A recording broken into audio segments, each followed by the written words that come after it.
church, kundi sa community. Alam niyo, sa Bible, yung 50 years, yung tinatawag na Jubilee, ito yung year na kung saan ang mga Hebrews, nagsiselebrate sila, nagbibigay ng forgiveness, nagbibigay ng tinatawag na release for the captives, tumutulong sa may hirap, at isa rin yung tinatawag na rest na binibigay nila. They rest, even the land, hindi sila nagtatanim. So yung pangalan pa natin resting, kasama pa rin doon. So maybe this year, baka year din yan, maging sa politika. Hindi ko alam. But all of this ay blessing ng Panginoon. Yung po sa 1 Corinthians 13, it talks not about real human love, but the love of God for us. Wala namang perfect na magmamahal sa atin in any relationship, pero ang pinakikita nun yung pag-ibig ng Diyos, which is unconditional.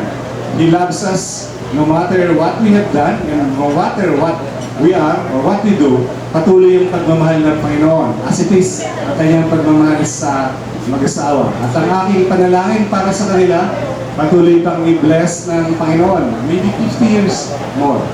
At sana nandito pa rin tayo sa kanilang 100 year. Who knows?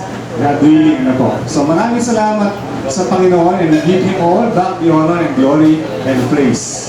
Salamat po at congratulations.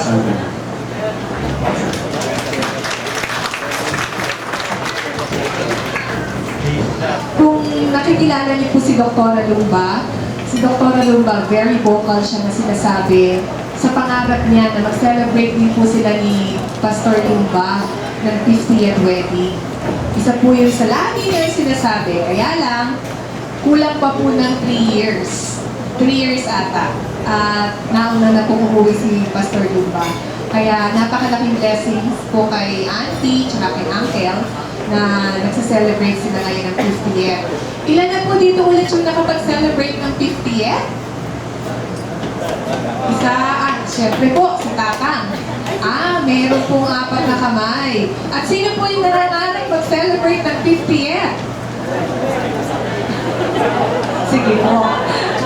Kaya, let's all feel this room or this hall with love songs na ibibigay po ni Shen. Siya po ay aking pamangkin from Cavite, in case po na nagtataka kayo kung sino siya.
found you, I was blessed, and now I'll never leave you. I need you.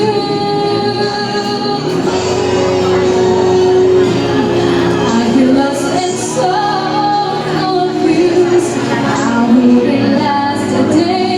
I'd be afraid without you there to see me through. Imagine me without you. Lord, you know it's just impossible because of you. It's all brand new. My life is now worthwhile. Can't imagine me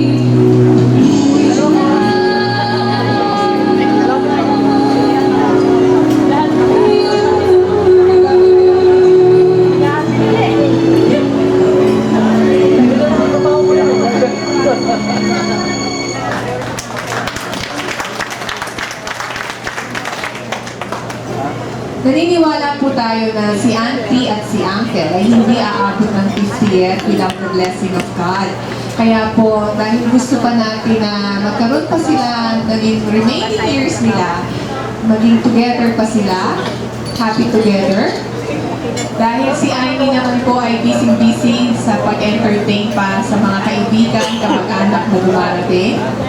Maaari po ba tayo maglaan ng special prayer for the couple? Tayo pong lahat ay tumayo.